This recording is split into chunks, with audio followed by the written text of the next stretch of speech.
Hello and welcome to another episode of Literary Gladiators, the show where we discuss and debate literature in all of its forms. If it's written work, it's game. Let's meet the panel. Ari. Trevor. I'm Danielle. And I'm Josh, and today we are going to be going over a poem by the one of America's great poets in Langston Hughes. And the poem that we're going to be discussing is Columbia. Yes. And Danielle, you have a discussion starter? I do. So, this poem basically equates America, maybe this is interpretation, but as I saw it, to a sexually devious woman. And so my question was that, like, with all this sexual terminology in here, by the end, the author says that he tells America that he will kiss her. Do you think that he is kissing her because he finds America as good as they say it is, or because he's doing it just so he can get by, or both? First off, Columbia, in a historical standpoint, Columbia was Did I miss something? Because I don't see anything about kissing. So it's interesting. Last line. The one I read, it did not have that line, but I had to look up a new one today. Like, this whole part was cut off.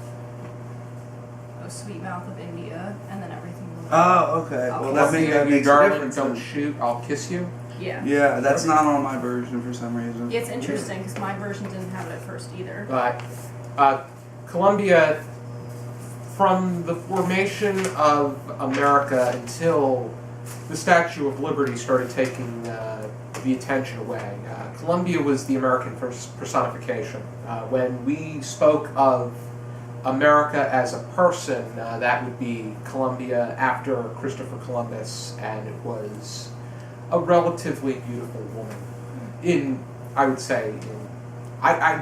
The pictures I saw, she looked. I think that this, in my opinion, I think that what this is trying to say, as a general point, is, I'm going to say it in 2 words, okay?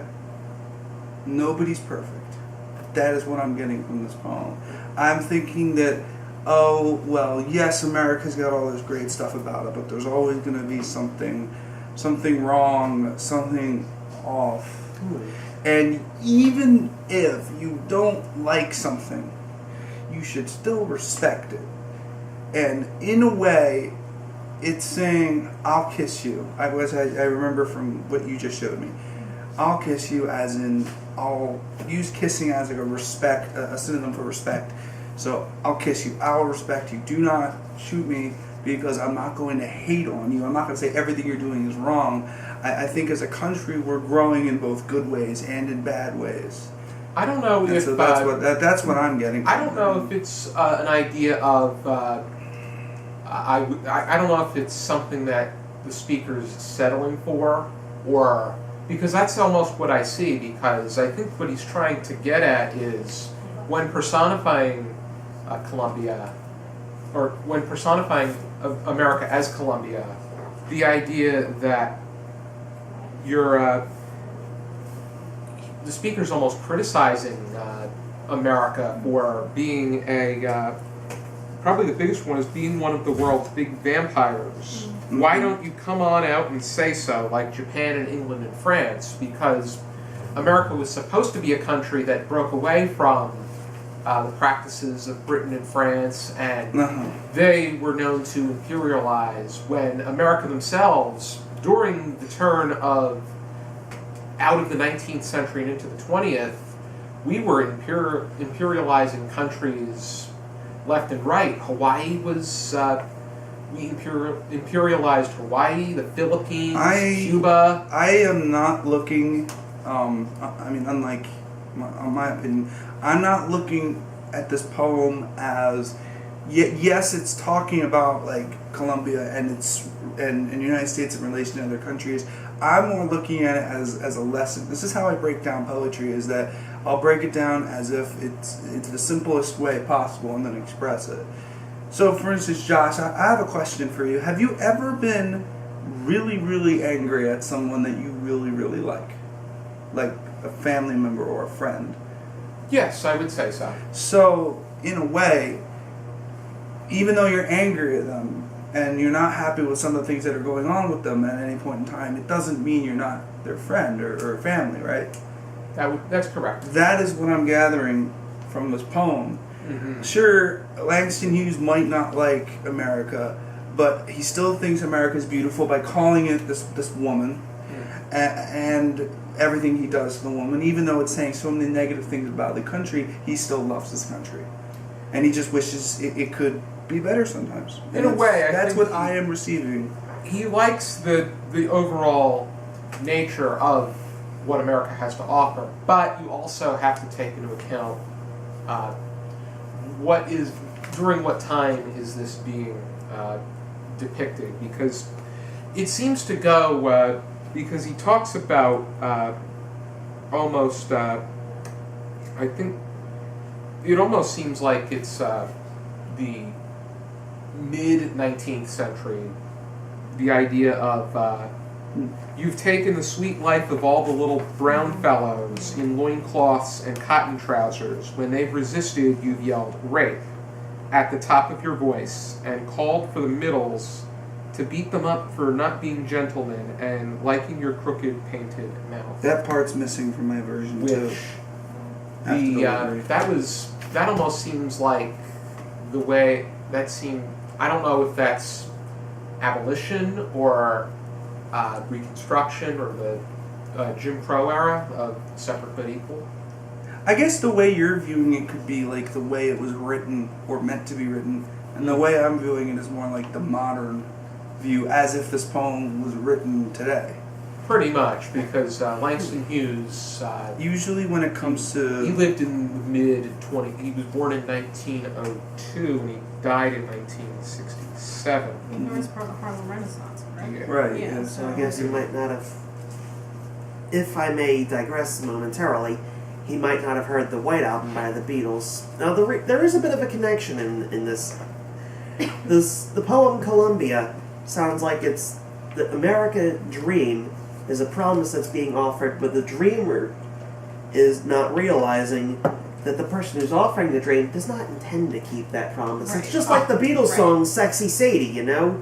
Which is basically John Lennon's crucifying, of sorts, of the Maharishi Mahesh Yogi during their time in India, who was basically offering the promise of enlightenment in a better way, when really, John didn't really see that much as a promise that was really worth anything. It was just emptiness. And when you consider the fact that Langston Hughes compared Columbia to a beautiful woman, I just thought, you know what, that's the exact same thing John Lennon did years later. Columbia, when personified, was to the standard of the stereotypical viewer, a relatively beautiful woman.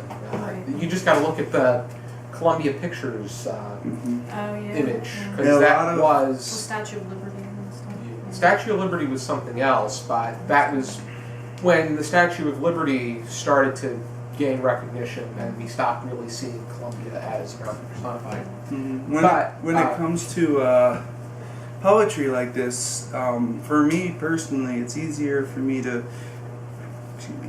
read it as if I am reading it for the first time, as if it has just been written, gone out of the factory. And so when I read stuff like this, I definitely tend to think it's more modern. So when I think of a woman, I don't really think of the Columbia Pictures woman or the Statue of Liberty or anything like that. I think more of a woman, a very beautiful woman who has flaws.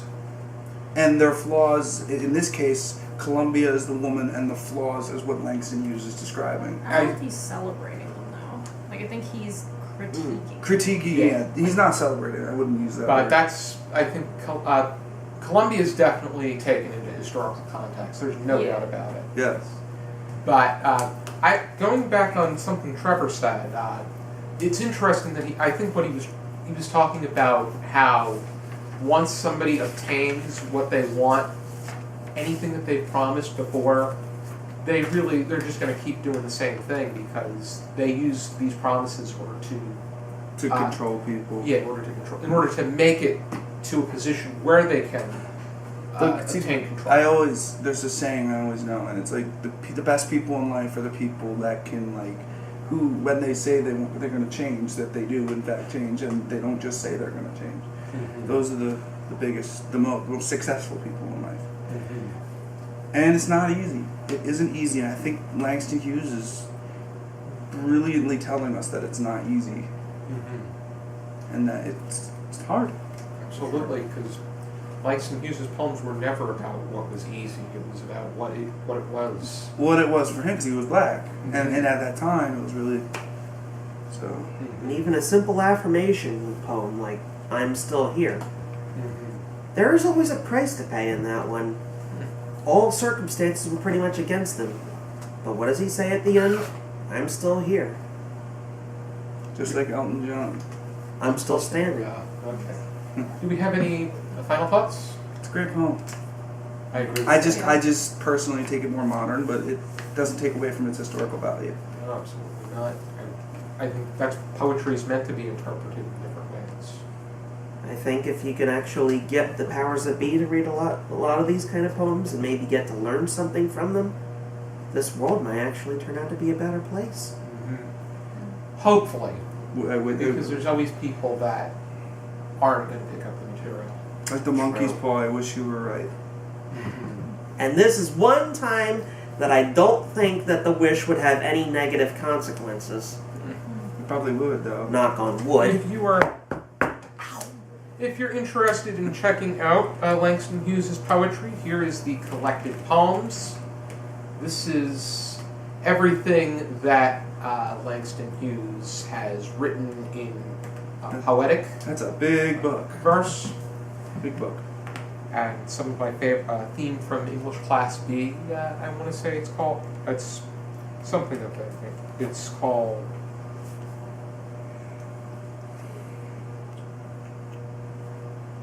Theme for English B.